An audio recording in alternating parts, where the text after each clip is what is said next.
Buenos días, mi nombre es Horacio. Hoy vamos a practicar la lección 19.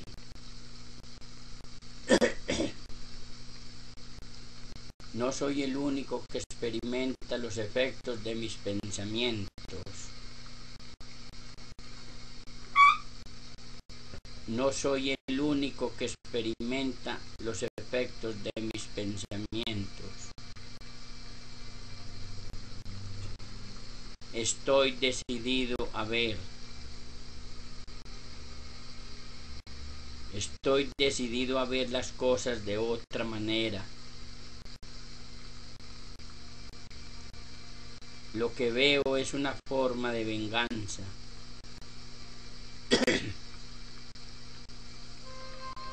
Puedo escaparme del mundo que veo. Gracias, Espíritu Santo. Gracias, Jesucristo. Gracias, Dios Creador de todos los multiuniversos. Gracias. Gracias. Espíritu Santo, manifiéstate en mi mente. Espíritu Santo, espía mi mente. Sana dentro mío las memorias dolorosas, las ideas erróneas que me están ocasionando estas críticas hacia mi hermano. Quiero estar en esta relatividad con la mente recta. Lo siento, perdóname, te amo. Gracias, gracias. Te amo, Jesucristo. Te amo, Espíritu Santo. Te amo, Dios Creador de todos los multiuniversos. Gracias, gracias, gracias. Escuchemos la lección. No soy el único que experimenta los efectos de mi manera, de mis pensamientos. No soy el único que experimenta los efectos de mis pensamientos. Lección 19. No soy el único que experimenta los efectos de mis pensamientos. La idea de hoy es obviamente la razón por la que lo que ves no te afecta a ti solo. Notarás que las ideas que presentamos relacionadas con el acto de pensar a veces preceden a las que están relacionadas con la percepción, mientras que en otras ocasiones se invierte ese orden. Eso se debe a que el orden en sí no importa.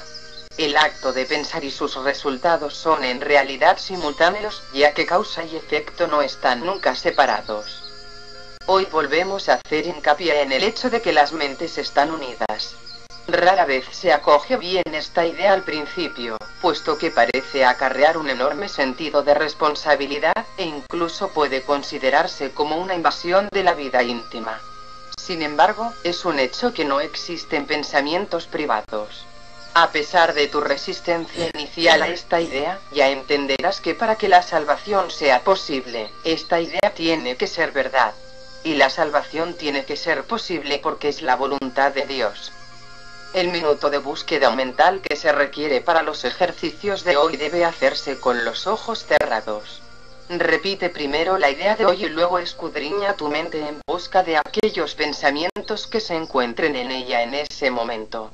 A medida que examines cada uno de ellos, descríbelo en función del personaje o tema central que contenga, y mientras lo mantienes en la mente, di: no soy el único que experimenta los efectos de este pensamiento acerca de... El requisito de ser lo más imparcial posible al seleccionar los objetos para las sesiones de práctica ya te debe resultar bastante familiar a estas alturas, y de aquí en adelante no se repetirá diariamente, aunque se incluirá de vez en cuando a modo de recordatorio. No olvides, sin embargo, que seleccionar los objetos al azar en todas las sesiones de práctica seguirá siendo esencial hasta el final. Esta falta de orden en el proceso de selección es lo que hará que finalmente tenga sentido para ti el hecho de que no hay grados de dificultad en los milagros. Además de las aplicaciones de la idea de hoy según lo dicte la necesidad, se requieren por lo menos 3 sesiones de práctica, aunque el tiempo requerido para las mismas podría acortarse si ello fuese necesario. No intentes hacer más de 4. 20. Estoy decidido a ver. Hemos tenido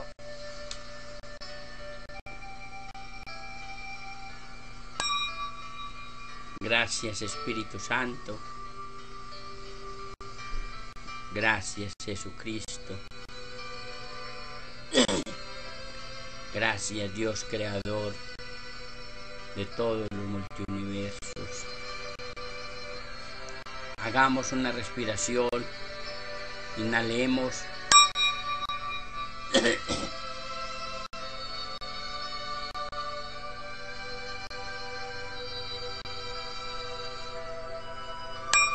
Exhalemos.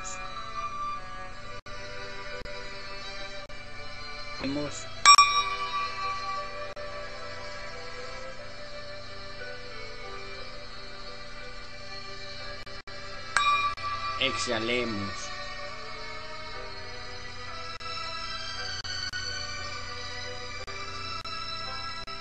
Inhalemos.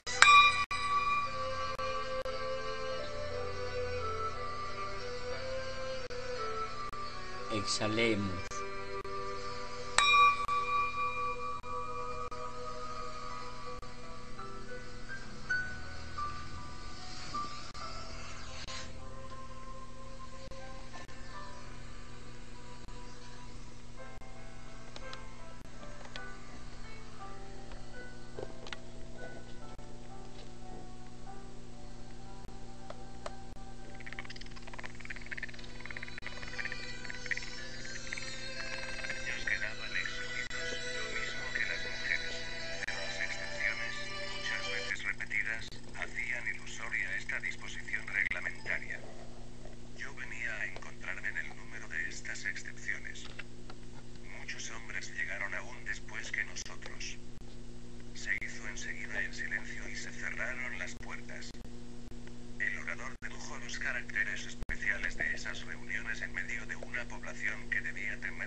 En el intervalo que empieza con mis 15 años de edad, hasta la muerte de mi padre, permanecí la mayor parte de mi tiempo en Jerusalén. Distinguido por su probidad y por haber mantenido a todos sus hijos en el recto camino del honor y de la sencillez, José murió rodeado de la estima general y del afecto de los suyos. Yo tenía, como dije al empezar este relato, 23 años cumplidos, y vuelvo a tomar el hilo de los detalles interrumpidos por la mirada dirigida sobre mis primeros años.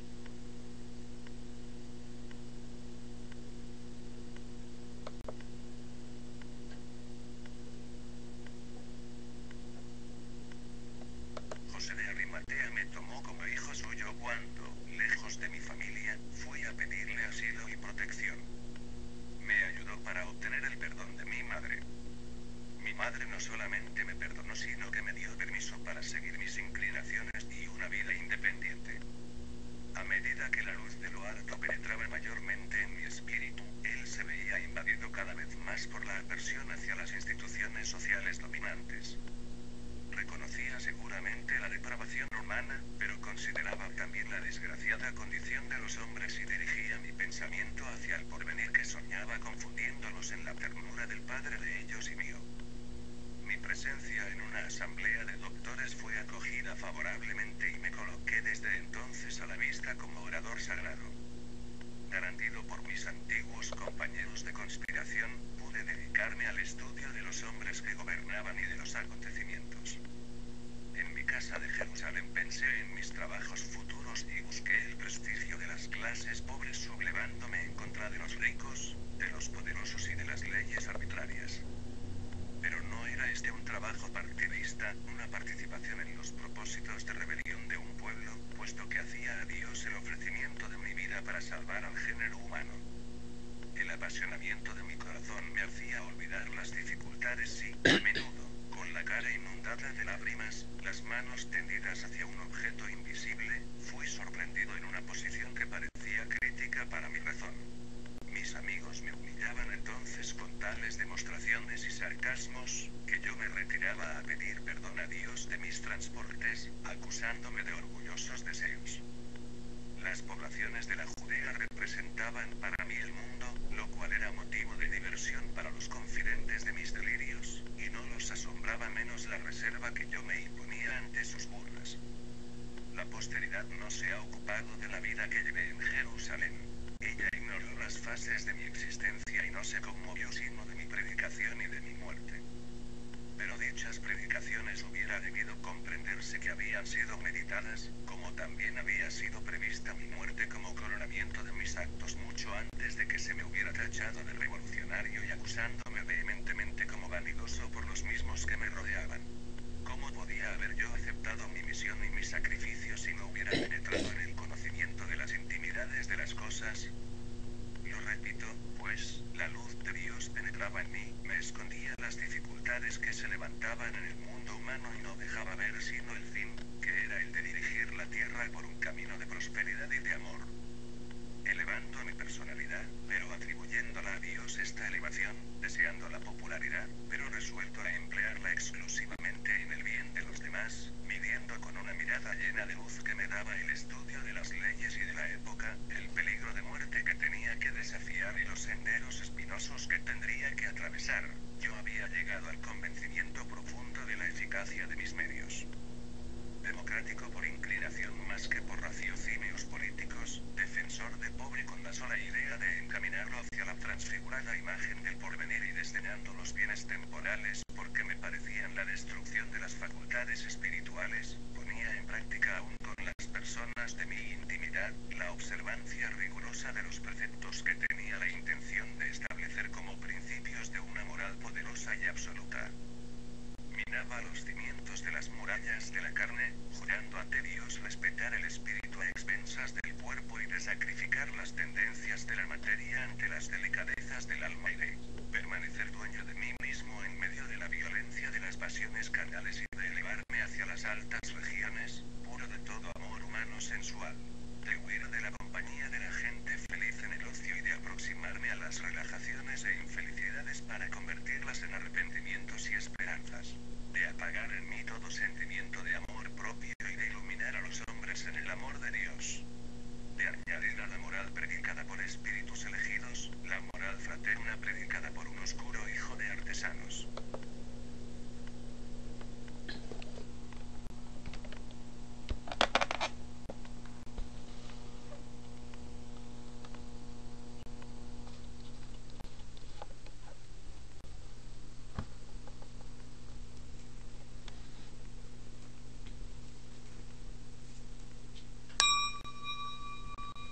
Gracias Jesucristo,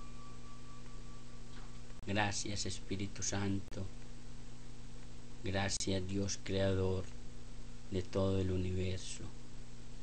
Te amo Jesucristo, te amo Espíritu Santo, te amo Dios Creador de todo el universo. Gracias, gracias. Gracias.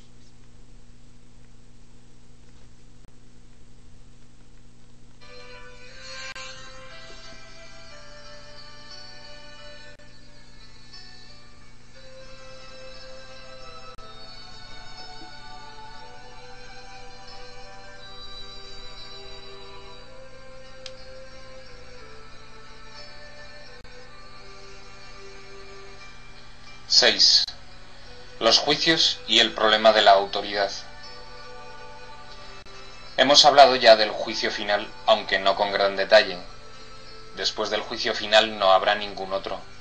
Dicho juicio es simbólico porque más allá de la percepción no hay juicios. Cuando la Biblia dice, no juzguéis y no seréis juzgados, lo que quiere decir es que si juzgas la realidad de otros, no podrás evitar juzgar la tuya propia. La decisión de juzgar, en vez de conocer, es lo que nos hace perder la paz. Juzgar es el proceso en el que se basa la percepción, pero no el conocimiento. He hecho referencia a esto anteriormente al hablar de la naturaleza selectiva de la percepción, y he señalado que la evaluación es obviamente su requisito previo. Los juicios siempre entrañan rechazo. Nunca ponen de relieve solamente los aspectos positivos de lo que juzgan, ya sea en ti o en otros.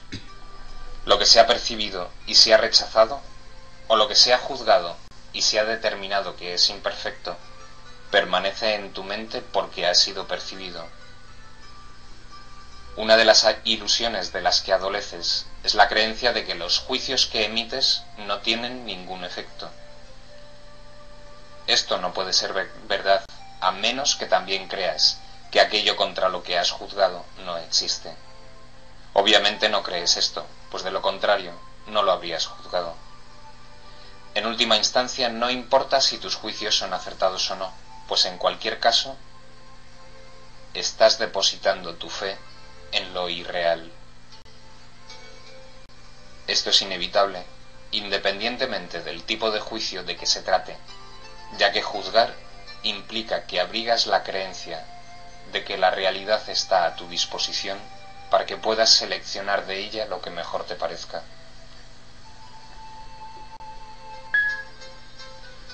No tienes idea del tremendo alivio y de la profunda paz que resultan de estar con tus hermanos o contigo mismo sin emitir juicios de ninguna clase.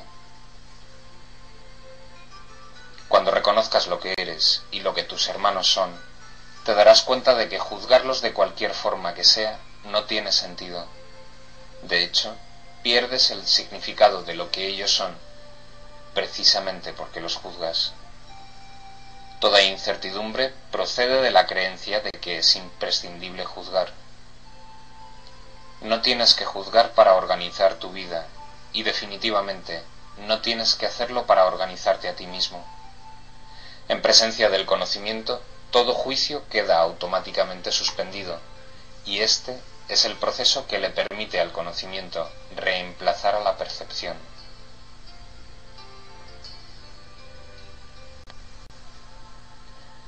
Tienes miedo de todo aquello que has percibido y te has negado a aceptar. Crees que por haberte negado a aceptarlo, has perdido el control sobre ello. Por eso es por lo que ves en pesadillas, o disfrazado bajo apariencias agradables, en lo que parecen ser tus sueños más felices.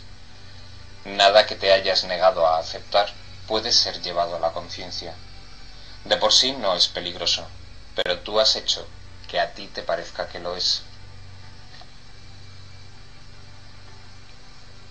Cuando te sientes cansado, es porque te has juzgado a ti mismo como capaz de estar cansado.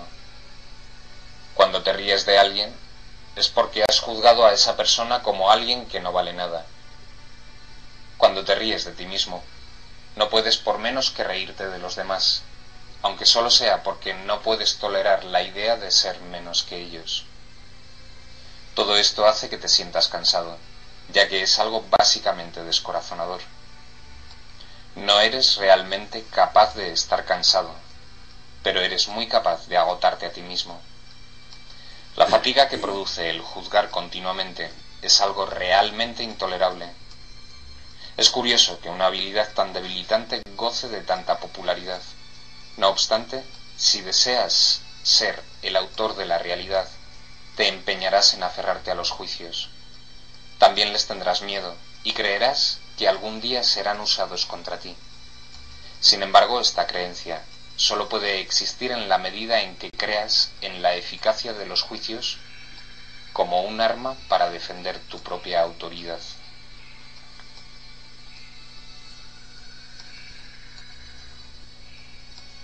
Dios ofrece únicamente misericordia. Tus palabras deben reflejar solo misericordia, porque eso es lo que has recibido y eso es lo que deberías dar. La justicia es un expediente temporal o un intento de enseñarte el significado de la misericordia.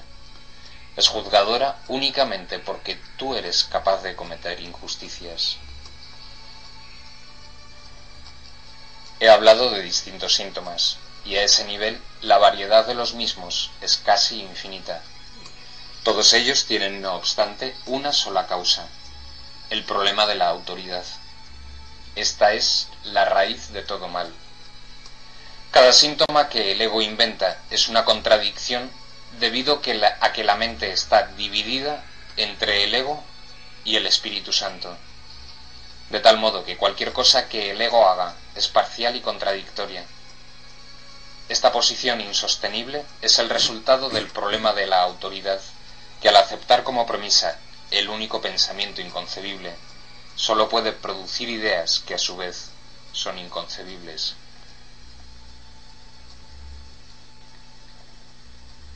El problema de la autoridad es en realidad una cuestión de autoría. Cuando tienes un problema de autoridad es siempre porque crees ser tu propio autor y proyectas ese engaño sobre los demás. Percibes entonces la situación como una en la que los demás están literalmente luchando contigo para arrebatarte tu autoría. Este es el error fundamental de todos aquellos que creen haber usurpado el poder de Dios. Esta creencia les resulta aterradora, pero a Dios ni siquiera le inquieta. Él está deseoso, no obstante, por erradicarla, no como un castigo para sus hijos, sino tan solo porque sabe que les produce infelicidad. Las creaciones de Dios disponen de la verdadera autoría, mas tú prefieres permanecer anónimo cuando eliges separarte de tu autor.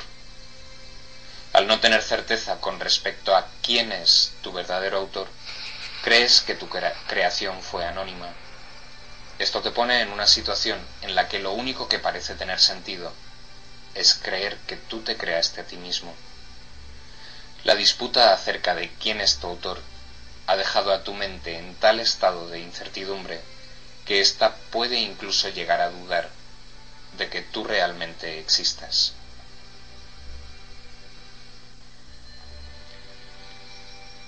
Solo los que abandonan todo deseo de rechazar pueden saber que es imposible que ellos puedan ser rechazados. No has usurpado el poder de Dios, pero lo has perdido. Afortunadamente, perder algo no significa que haya desaparecido. Significa simplemente que no recuerdas dónde está. Su existencia no depende de que puedas identificarlo o incluso localizarlo. Es posible contemplar la realidad sin juzgar y simplemente saber que está ahí.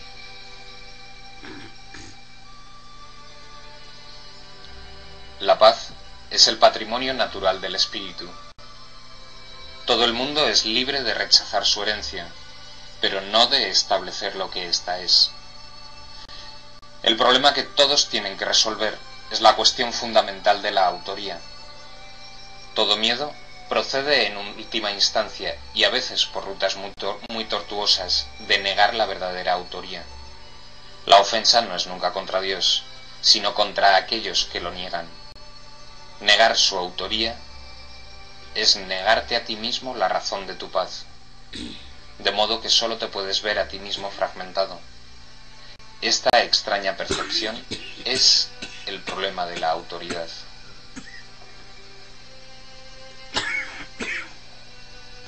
No hay nadie que de una manera u otra no se sienta aprisionado. Si ese es el resultado de su libre albedrío, tiene por ende que considerar que su voluntad no es libre, o de lo contrario, el razonamiento circular de esta premisa sería evidente. El libre albedrío no puede sino conducir a la libertad. Los juicios siempre aprisionan, ya que fragmentan la realidad con las inestables balanzas del deseo. Los deseos no son hechos. Desear implica que ejercer la voluntad no es suficiente. Sin embargo, nadie que esté en su mente recta podría creer que lo que desea es tan real como lo que su voluntad dispone. En vez de busca primero el reino de los cielos, di que tu voluntad sea antes que nada alcanzar el reino de los cielos. Y habrás dicho, sé lo que soy y acepto mi herencia.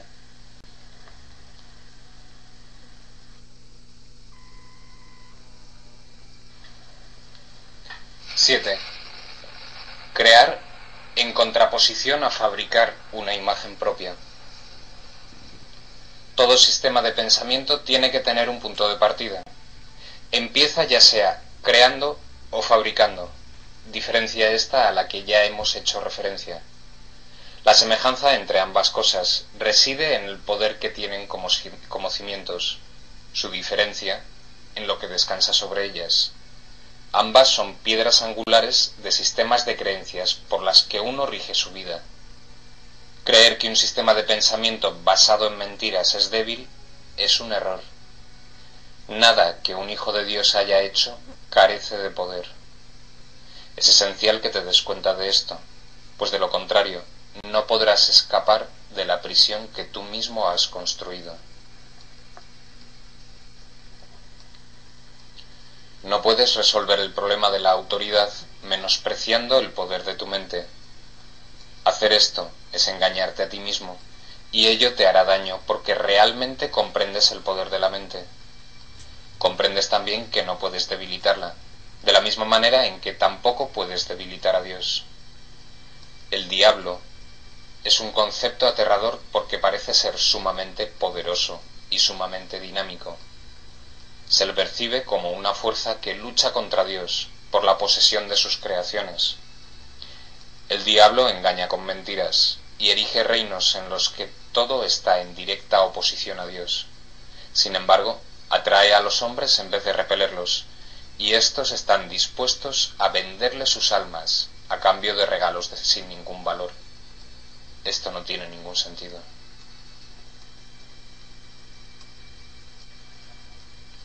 Hemos hablado ya de la caída o separación, mas su significado tiene que comprenderse claramente. La separación es un sistema de pensamiento que, si bien es bastante real en el tiempo, en la eternidad no lo es en absoluto. Para el creyente, todas sus creencias son ciertas.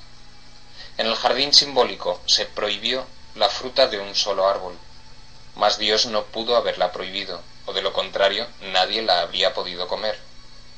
Si Dios conoce a sus hijos, y yo te aseguro que los conoce, ¿cómo iba a ponerles en una situación en la que su propia destrucción fuese posible? Al árbol prohibido se le llamó el árbol del conocimiento. Sin embargo, Dios creó el conocimiento y se lo otorgó libremente a todas sus creaciones. Este simbolismo se ha interpretado de muchas maneras, pero puedes estar seguro de que cualquier interpretación que conciba a Dios o a sus creaciones como capaces de destruir su propio propósito es errónea.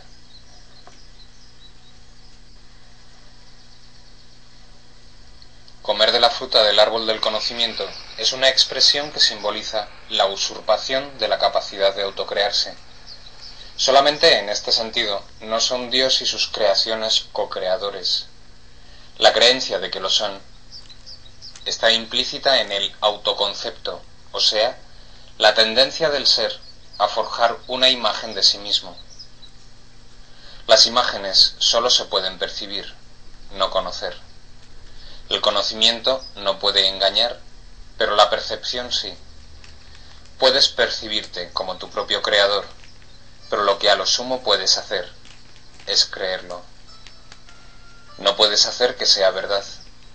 Y como dije anteriormente, cuando por fin percibas correctamente, no podrás sino alegrarte de que así sea. Hasta entonces, empero, la creencia de que sí puedes es la piedra angular de tu sistema de pensamiento, y utilizas todas tus defensas para atacar las ideas que podrían ponerla al descubierto. Todavía crees que eres una imagen que tú mismo fabricaste. Tu mente está en desacuerdo con el Espíritu Santo en este punto, y no hay posibilidad de resolver esto mientras te empeñes en creer lo que es literalmente inconcebible. Esa es la razón de que no puedas crear y de que tengas miedo de todo lo que fabricas. La mente puede hacer que la creencia en la separación sea muy real y aterradora, y esta creencia es lo que es el diablo. Es una idea poderosa, dinámica y destructiva que está en clara oposición a Dios debido a que literalmente niega su paternidad. Examina tu vida y observa lo que el diablo ha hecho. Pero date cuenta de que eso que ha hecho se desvanecerá completamente a la luz de la verdad, ya que su cimiento es una mentira. El hecho de que Dios te haya creado constituye el único cimiento que no puede ser debilitado, ya que la luz se encuentra en él. Tu punto de partida es la verdad, y tienes que retornar a tu origen. Mucho se ha visto desde entonces, pero en realidad no ha ocurrido nada. Tu ser no ha dejado de estar en paz, a pesar de que tu mente está en conflicto. Todavía no has retornado lo suficiente, y de ahí que tengas tanto miedo. A medida que te acercas a tu origen, experimentas el miedo a la destrucción de tu sistema de pensamiento, como si se tratase del miedo a la muerte. Pero la muerte no existe. Lo que existe es la creencia en la muerte. La rama que no da frutos será cortada y se secará. Alégrate de que sea así. La luz brillará desde la verdadera fuente de la vida, y tu forma de pensar quedará corregida. No puede ser de otra manera. Tú que tienes miedo de la salvación, estás eligiendo la muerte. Vida y muerte, luz y oscuridad, conocimiento y percepción, son conceptos irreconciliables. Creer que se pueden reconciliar es creer que Dios y su Hijo no pueden reconciliarse. Solo la unicidad del conocimiento está libre de conflicto. Tu reino no es de este mundo porque te fue dado desde más allá de él. La idea de un problema de autoridad tiene sentido únicamente en este mundo. Al mundo no se le abandona mediante la muerte, sino mediante la verdad. Y la verdad solo la pueden conocer aquellos para quienes el reino fue creado y por quienes espera.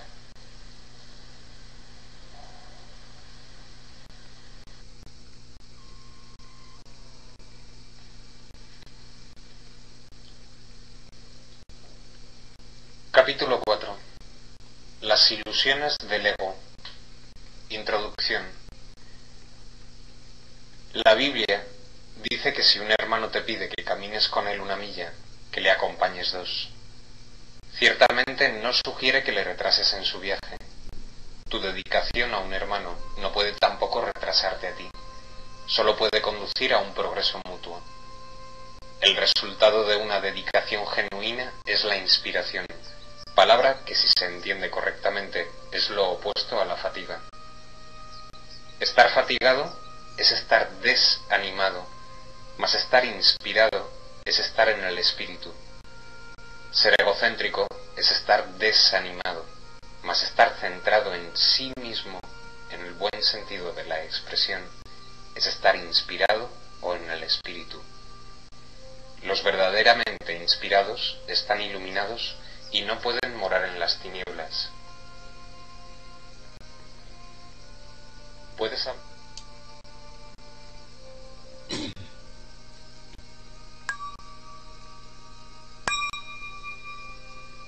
Gracias, Espíritu Santo. Gracias, Jesucristo. Gracias, Dios Creador de todos los multiuniversos. Te amo, Jesucristo. Te amo, Espíritu Santo. Te amo, Dios Creador de todos los multiuniversos. Amo al asesino. Amo al criminal. Amo el rico. Amo el pobre. Amo al mendigo. Amo al culpable. Amo al inocente. Lo siento. Perdóname. Te amo. Gracias. Gracias. Hagamos una respiración. Inhalemos.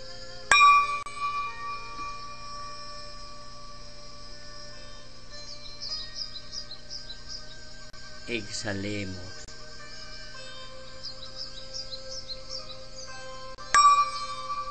Inhalemos.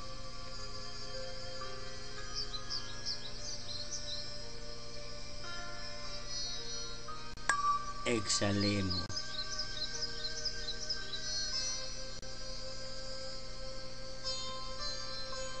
Inhalemos.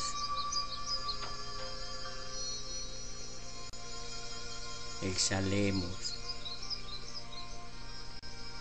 Todos esos pensamientos que se nos vaya llegando a la mente, entreguémoselos al Espíritu Santo. Espíritu Santo, este pensamiento que acaba de cruzar por mi mente me hace daño. Se lo entrego, Espíritu Santo.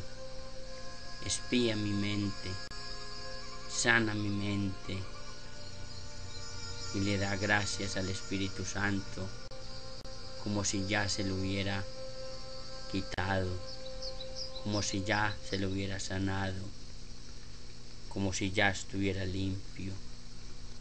Visualízate en luz, en gozo, en paz, en dicha, en alegría. Gracias, gracias Espíritu Santo, gracias, gracias.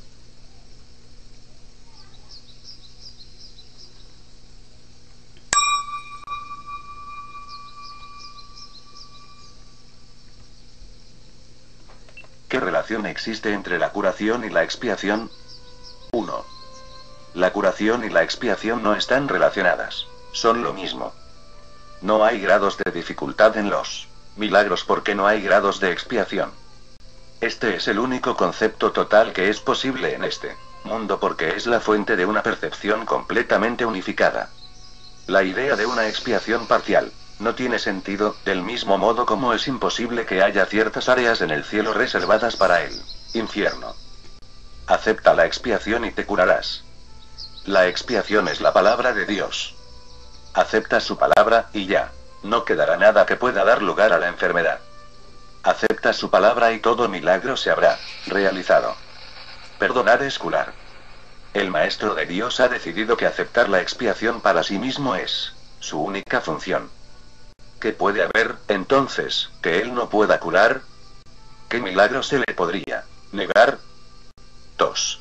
El progreso del Maestro de Dios puede ser lento o rápido, dependiendo de si reconoce la naturaleza inclusiva de la expiación, o de si, por algún tiempo, excluye de ella ciertas áreas problemáticas. En algunos casos se alcanza una súbita y total conciencia de cuán perfectamente aplicable es la lección de la expiación a todas las situaciones, mas esos casos son relativamente raros. El Maestro de Dios puede haber aceptado la función que Dios le ha encomendado mucho antes de haber comprendido todo lo que esa aceptación le aportaría. Solo el final es seguro. En cualquier momento a lo largo de su camino puede alcanzar el entendimiento necesario de lo que significa la total inclusión.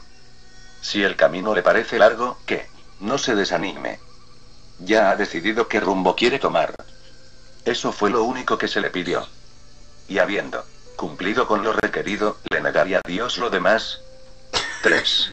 Para que el Maestro de Dios progrese, necesita comprender que perdonar es curar. La idea de que el cuerpo puede enfermar es uno de los conceptos fundamentales del sistema de pensamiento del ego. Dicho pensamiento le otorga autonomía al cuerpo, lo separa de la mente y mantiene intacta la idea del ataque. Si el cuerpo pudiese enfermar, la expiación sería imposible. Un cuerpo que pudiese ordenarle a la mente hacer lo que a él le place podría sencillamente ocupar el lugar de Dios y probar que la salvación es imposible. ¿Qué quedaría entonces que necesitase curación? Pues el cuerpo se habría enseñoreado de la mente. ¿Cómo podría entonces devolvérsele la mente al Espíritu Santo sin destruir el cuerpo? ¿Y quién querría la salvación a ese precio? 4. Ciertamente no parece que la enfermedad sea una decisión. Ni nadie cree realmente que lo que quiere es estar enfermo. Tal vez pueda aceptar la idea en teoría, pero rara vez la aplica de manera consistente a todas las clases de enfermedad que percibe en sí mismo o en los demás. No es tampoco en este nivel donde el Maestro de Dios invoca el milagro de la curación. Él mira más allá de la mente y del cuerpo, y ve únicamente la faz de Cristo resplandeciendo ante él, corrigiendo todos los errores y sanando toda percepción. La curación es el resultado del reconocimiento por parte del Maestro de Dios de quién es él, que necesita ser curado. Este reconocimiento es aplicable solo a algunas cosas. Es verdad con respecto a todas las cosas que Dios creó. En dicho reconocimiento se subsanan todas las ilusiones. 5. Cuando un Maestro de Dios no puede curar es porque se ha olvidado de quién es. De esta forma, la enfermedad de otro pasa a ser suya. Al permitir que esto suceda, se identifica con el ego de otro y, por lo tanto, confunde a este con un cuerpo. Al hacer eso, se niega a aceptar la expiación para sí mismo, y es imposible que pueda ofrecérsela a su hermano en el nombre de Cristo. De hecho, será incapaz de reconocer a su hermano en absoluto, pues su padre no creó cuerpos, y, por consiguiente, solo estará viendo en su hermano lo irreal. Un error no puede corregir otro error, y una percepción distorsionada no cura. Hazte a un lado, Maestro de Dios. Has estado equivocado. No señales el camino, pues has perdido el rumbo. Dirígete de inmediato a tu Maestro y deja que Él te cure. 6. La ofrenda de la expiación es universal. Es aplicable por igual a todo el mundo y en cualquier circunstancia. En ella reside el poder de curar a cualquier persona de cualquier clase de enfermedad. No creer esto es ser injusto con Dios, y por ende, serle infiel. El que está enfermo se percibe a sí mismo como separado de Dios. ¿Quieres verle tú además separado de ti? Tu tarea es sanar la sensación de separación que le hizo enfermar. Tu función es reconocer por él que lo que cree acerca de sí mismo no es verdad. Tu perdón debe mostrarle eso. Curar es muy simple. La expiación se recibe y se ofrece. Habiéndose recibido, tiene que haberse aceptado. Es en el recibir, pues, donde yace la curación. Todo lo demás se deriva de este único propósito. 7. ¿Quién podría limitar el poder de Dios? ¿Quién, entonces, podría determinar quién se puede curar y de qué enfermedad, y qué debe permanecer excluido del poder de perdonar de Dios? Esto ciertamente sería una locura. La función de los maestros de Dios no es imponer límites al Padre, ya que no es su función juzgar a su Hijo. Y juzgar al Hijo es limitar a su Padre. Ambas cosas están igualmente desprovistas de sentido. Sin embargo, esto no se comprenderá hasta que el Maestro de Dios reconozca que juzgar y limitar no son sino un mismo error. Con esto recibe la expiación, pues deja de juzgar al Hijo de Dios y lo acepta tal como el Padre lo creó. Ya no se encuentra separado de Dios, dictando dónde se debe 25. Administrar la curación y dónde debe negarse. Ahora él puede decir con Dios: este es mi Hijo amado, que fue creado perfecto y que permanecerá así eternamente. 23. ¿Juega Jesús un papel especial en la curación? 1. Los dones de Dios rara vez